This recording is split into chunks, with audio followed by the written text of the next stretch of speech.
ৰাইজ দিন মানে ইমানেই ভাল চলিছে এতিয়া কেৰাহী এখন কিনিলতো দিব লগা হৈছে পাৰ্টি আৰু এতিয়া পাৰ্টিত মানে ব্ৰইলাৰ মাংস নাখায় হাঁহ ছাগলী নহলে গাহৰি মাংস মই মানে যিটো বুজিলো কম খৰচত গাহৰি মাংসটোৱে হ'ব এতিয়া 300 টকা গাহৰি লৈ আনিলো এতিয়া মজাকে আমাৰ খানাটো হৈ যাব মানুহ 3টা গাহৰিও মানে এখন বৰ ধুনীয়া টেষ্ট হ'বলগীয়া লাগিছে লোকেল গাহৰি একদম হেঙেৰাবাৰীতে কাটিছিলে আৰু গাহৰি মাংস পিছটো আজি অলপ ডাঙৰ ডাঙৰকে আনিছে এতিয়া মাংসখিনি অলপ দেৰি ভালদৰে ভজাৰ পাছত ইয়াতে দিলো পিঁয়াজ জলকীয়া আৰু আদা নহৰু গোটেইখিনি দি ভালদৰে অলপ টাইম ভাজিব লাগিব আমাৰ আকৌ শিৱসাগৰ ফালে বোলে বেমাৰ হৈ আছে গাহৰি বন্ধ বোলে কিন্তু ইয়াততো চলিয়ে আছে এতিয়া মাংসখিনি কমেও 10 মিনিটমান কম গেছত ভজাৰ পাছত ইয়াতে দিলো আলু আৰু বিলাহী এতিয়া অলপ টাইম ঢাকনা লগাই দিলো দেখিছে এতিয়া বিলাহীবিলাক ভালদৰে গলি গৈছে 10 মিনিটমান থকাৰ পাছত কেৰাহীও এখন মানে মাংস বনাবৰ কাৰণে একদম মজা আছে আৰু দোকানতো কৈছিলো যে একদম মাংস বনোৱা কেৰাহী এখনেই দিয়ক বৰ মজা কেৰাহী এখন দিলে মানে সঁচাকেই মানে মাংস বনাই মজা লাগিছে আৰু ছাগলী মাংস বনাই ইয়াতে মজা লাগিব এতিয়া ইয়াতে দি দিলো লাইখিনি দি এতিয়া ভালদৰে অলপ টাইম ভাজিব লাগিব মাংস অলপ অলপ সিজিয়ে গৈছে আৰু বজাৰতো এতিয়া লাই মানে একদম মজা মজা ওলাইছে আৰু লাই লগত গাহৰি খাই কোনে কোনে ভাল পায় এবাৰ জনাবচোন কমেন্ট কৰি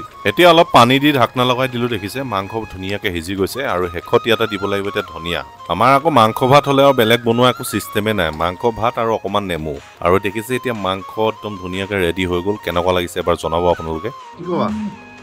আল্টিমেট কেনেকুৱা ঠিকে আছে নে বঢ়িয়া